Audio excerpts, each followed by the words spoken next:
Welcome back to another explainer. We're stepping away from the usual data and science today because we're taking a deep dive into a truly chilling piece of local folklore. Just listen to the focus of today's story, the hollow echoes of the death well. It literally perfectly captures the absolute doom we're about to unpack. This is a legend passed around in hushed tones, and it's basically a masterclass in escalating tension. So let me ask you something right off the bat. Would you look into a well if you knew it was going to call your name? I mean, it's an easy no, right? No way. Why on earth would anyone invite that kind of danger? But man, this just hits the nail on the head regarding the fatal flaw of human curiosity. We constantly ignore the exact warnings that are meant to keep us safe. We brush them off as just superstitions or silly old wives' tales. But as we're going to see in this breakdown, that dismissal, yeah, it comes with a terrifyingly heavy price. Okay, let's dive into this. The whole shebang revolves around the Maltwala Kuan. For those who don't know, that translates to the Well of Death. According to the lore, this wasn't just some creepy spot you'd avoid after dark. Nope. This was a super old well right on the village outskirts, and locals were literally terrified of it day and night. The core legend? If you were foolish enough to actually peek inside, something deep down in that darkness would call out your specific name. This right here is the terrifying supernatural boundary that our subjects are about to cross. And that brings us to the number 4. 4 friends. Ravi, Samir, Nikol, and Pooja. So they were home for summer break, absolutely full of that youthful bravado we all kind of know too well. Picture this, they're chilling on a rooftop late one night, swapping stories, when Nikol casually brings up the forbidden well. Now, Pooja is clearly protesting. I mean, they all had these strict warnings ingrained in them by the village elders since they were kids. But they decided to go out and prove the myths wrong anyway. A terrible, terrible mistake fueled entirely by pride. You know, the real terror of this story is how insanely fast it escalates. Chronologically, it's a straight shot from absolute safety into an inescapable nightmare, all over the course of a single night. We're talking 11 p.m., they're safe on a rooftop making dares. By midnight, they've arrived at the silent well. And then, hurtling toward the absolute darkest part of the night, we hit 3 a.m. for the final knock. It is just perfectly paced, a total descent into terror.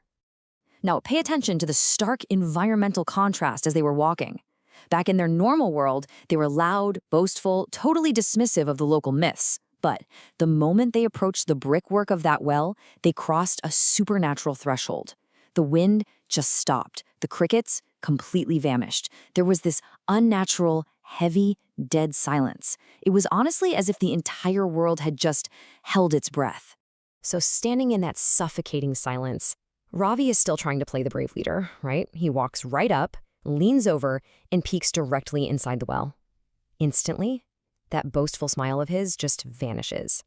From deep within the pitch-black darkness down below, this very slow, incredibly quiet voice whispers, "Ravi." The whole group just freezes in pure shock. And then, the voice calls out a second name, Samir. Now, what's really interesting here is the horrific anatomy of the threat they spot next. Pure panic has set in. Pooja is begging them to leave, but as she turns around, she trips. And that is when they actually see the entity. It is a total nightmare.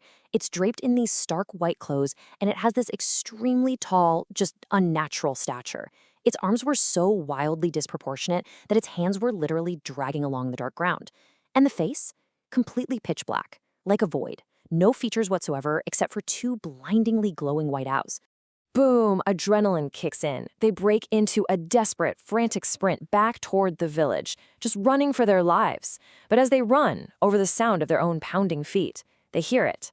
Methodical, slow, footsteps right behind them. Tack, tack, tack. Samir looks back, and his blood runs absolutely cold. The entity didn't stay at the well. It is actively hunting them. They finally burst across the village limits, totally gasping for air, only to realize Nikol is suddenly missing. Frantic, they're searching the darkness, and eventually they spot Nikol. He's just standing there in the distance, completely still, head bowed down. Samir runs up, desperately asking where he's been, but Nikol doesn't even look up. He just reaches out and grabs Samir's hand with this agonizingly tight, bone-crushing force. And then, in a voice that doesn't even sound like his own, it sounds possessed, he delivers this bone-chilling warning: "He won't spare you."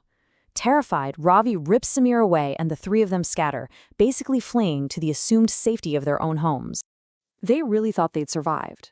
They honestly thought the nightmare ended at the village border.